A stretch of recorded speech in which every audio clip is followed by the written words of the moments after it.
ఓం నమ శివాయ. కార్తీక పురాణం 16వ అధ్యాయానికి స్తంభ దీప ప్రశంస అంటే మనం ఆకాశ దీపం చేస్తాం కదా. ఆ ఆకాశ దీపాన్ని జ్యోతి ప్రజ్వలనం చేసిన తర్వాత మనం అందరము చేసే ఆకాశ దీపానికి నమస్కారం యొక్క విశిష్టత గురించి ఈ అధ్యాయంలో వశిష్ఠ మహర్షుల వారు తెలియజేస్తూ ఉన్నారు.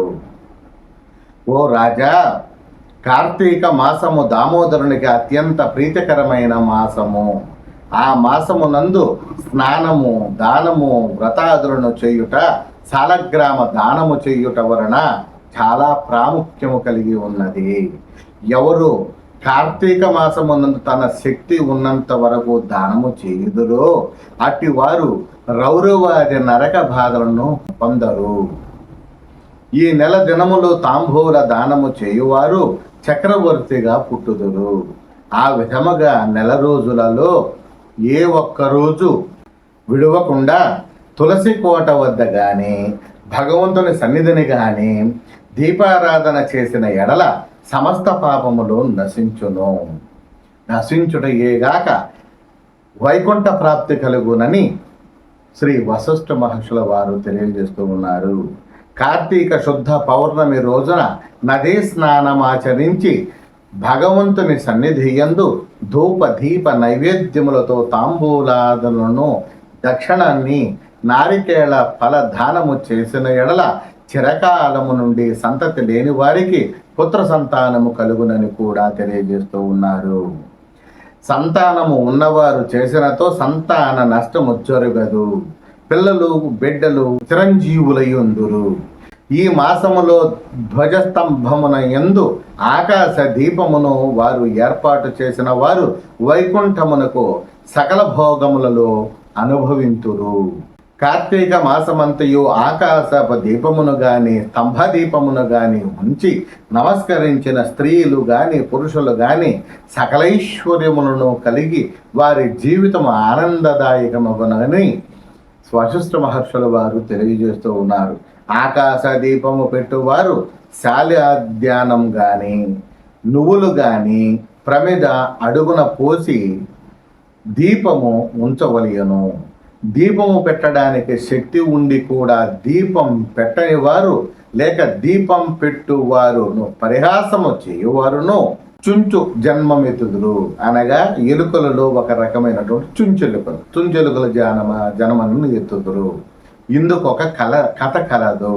ఆ కథను కూడా సువివరంగా వివరిస్తాను వినమా అని వశిష్ఠుల వారు తెలియజేస్తూ ఉన్నారు.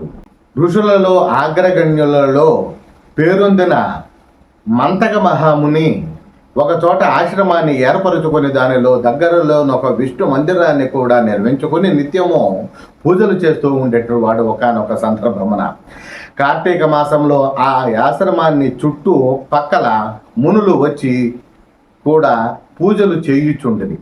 వారి ప్రతిదినము ఆలయ ద్వారముల పైన దీపములు వెలిగించి కడుభక్తితో శ్రీహరిని పూజించి వెళ్ళుచూ ఉండేవారు. ఒకనాడు ఆ మునులలో ఒక వృద్ధుడు తక్కిన మునులను చూచి, ఓ సిద్ధులారా, కార్తీక మాసములో హరిహరాదులను ప్రీతి కొరకు దీపస్తంభము చేయుచున్నారా? దీపస్తంభము చేసినటువంటి వారు వైకుంఠ ప్రాప్తి కలుగునని మీకందరికీ తెలిసిన విషయమే కదా. రేపు కార్తీక శుద్ధ పౌర్ణమి హరిహరాదులను ప్రీతి కొరకై ఈ ఆలయానికి ఎదురుగా ఉన్నటువంటి స్తంభము పాతి హరిహరాదుల ప్రీతి కోసం దానిపై దీపమును పెట్టుదాము. కావున మన అందరము అడవికి వెళ్ళి నిడుపాటి స్తంభమును తొడుకొని వస్తాము రండు అని పలకగా అందరూ పరమానంద భరితులై అడవికి వెళ్ళి చిలువలు లేని ఒక చెట్టును మొదలుకు నరికి దానిని తీసుకుని వచ్చి ఆలయంలో స్వామి గదురుగా పాతిరి.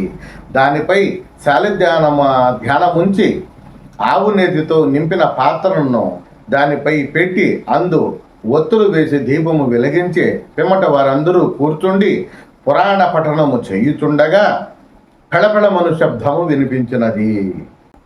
అటు చూడగా వారు పాతిన స్తంభము మొక్కలై పడి దీపము ఆరిపోయి చల్లాచెదురై పడిపోయి ఉండెను. ఆ దృశ్యమును చూసి వారందరూ ఆశ్చర్యచకితులై నిలబడసాగిరి. అంతలో ఆ స్తంభము నుండి ఒక మహాపురుషుడు బయటకు వచ్చి వారి అంతర్జనుని చూచి, ఓయే నువ్వెవడవు, నీవి స్తంభము నుండి ఎలా వచ్చితివి, నీ వృత్తాంతమేమి అని పరిప్రశ్న చేసిరి. అంతా ఆ పురుషుడు వారందరకు నమస్కరించి, ఓ పుణ్యాత్ములారా, నేను క్రిందటి జన్మమందు ఒక బ్రాహ్మణుడను, ఒక జమీందారుడను కూడా. నా పేరు ధనలోభుడు. నాకు చాలా ఐశ్వర్యమునుట చేత మందాదురునై న్యాయ విచక్షణలు లేక ప్రవర్తించితిని.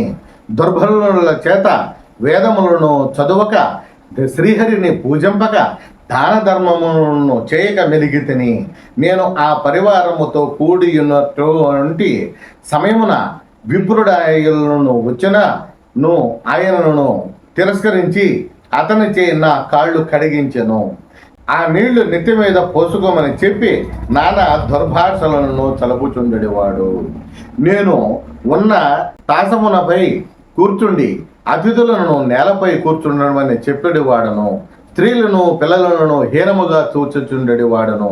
అందరూ నా చేష్టలకు భయపడు వారై నన్నెవరును మందలింపలేకపోయితరి. ధనబలము చేత నేను బలములో ఉన్న చేత కారణంగా నేను చేయు పాప కార్యములకు హద్దు లేకుండా పోయిను. దాన ధర్మములు ఎటువో నాకు తెలియవు. ఇంత దుర్మార్గుడనై పాపినై అవసాన దశలో చనిపోయి ఘోర నరకమును అనుభవించి తిని, 1,00,000 జన్మల యందు కుక్కనై, 10,000 జన్మల యందు కాకినై, 5,000 జన్మమునందు తొండనై, 5,000 జన్మములో పేడ పురుగునై, తర్వాత వృక్ష జన్మమెత్తి తిని, కేకారణ్యమునందు కూడా నేను చేసిన పాపములను పోగొట్టుకొనలేకపోయితిని. ఇన్నాళ్లకు మీ అందరి దయ వలన స్తంభముగా నన్ను మీరు ఎంపిక చేసి ధ్వజస్తంభముగా పాతి జ్యోతి వెలిగించుట యొక్క పుణ్యకర్మము చేత నాకు పూర్వజన్మ వృత్తాంతము స్మృతికి వచ్చి భగవద్ అనుగ్రహము చేత నేను ఈ దివ్యమైనటువంటి స్వరూపమును ప్రదర్శించి తిని. ఆ మాటలు ఆలకించిన మునులందరూ అమితానంద భరితులై, ఆహా, కార్తీక మాసము ఎంత గొప్పది, అదియునుగాక కార్తీక శుద్ధ పౌర్ణమి రోజు మా వర్ణింప సఖ్యము కానటువంటి కర్రలు, రాళ్ళు, స్తంభములు కూడా మన కళ్ళ ఎదుట విముక్తులు పొందుతున్నవి. వీటంటిని కన్నా కార్తీక శుద్ధ పౌర్ణమి ఆకాశ దీపం ఉంచిన మనుషులకు వైకుంఠ ప్రాప్తి తప్పక సిద్ధించునని, అందువలననే ఈ స్తంభమునకు ముక్తి కలిగినదని మునులు అనుకుంటూ ఉండగానే ఆ పురుషుడు ఆ మాటలకించి, ముని పుంగవులారా, నా బంధములు నీ విముక్తి చెందినవి, అది నశించిన ఎట్లు ఈ సంశయము బాపుడని ప్రార్థించను. అక్కడ ఉన్న మునీశ్వరులందరూ తమలో నొకడుగా అంగీరస మునితో, స్వామి, మీరే అతని సంశయమును తీర్చగల సమర్థులని వివరించగా అంగీరస మహాముని ఇలా చెప్పసాగెను. ఇట్లు స్కాంద పురాణాంతర్గత వశిష్ఠోక్త కార్తీక మహత్యమందలి షోడశాధ్యాయము అనగా 16వ అధ్యాయ పారాయణము పరిసమాప్తము. నేను మీ దాసరాజు సతీష్ కుమార్, వేద సతీష్ టాక్స్ యూట్యూబ్ ఛానల్ ద్వారా గతంలో ఈ కార్తీక మాసం ప్రారంభం నుంచి 15 అధ్యాయములు అప్లోడ్ చేయడం జరిగింది. 16వ అధ్యాయం రోజున అపురూపమైనటువంటి బుధవారం రోజున 5వ తేదీన కార్తీక పౌర్ణమి రావటం విశేషం. ఈ కార్తీక పౌర్ణమి సందర్భంగా స్వామివారి భక్తులకందరికీ శుభాశిషులు తెలియజేస్తూ అందరికీ సుఖ సౌఖ్య భాగ్యములు కలిగి భక్తి ప్రవృత్తులు కలగాలని, స్వామివారి అనుగ్రహం కలగాలని కోరుకుంటూ ఓం నమః శివాయ. నా యూట్యూబ్ ఛానల్ను సబ్స్క్రైబ్ చేసుకొని లైక్ చేసి షేర్ చేయగలరని ఆశిస్తూ ఓం నమః శివాయ.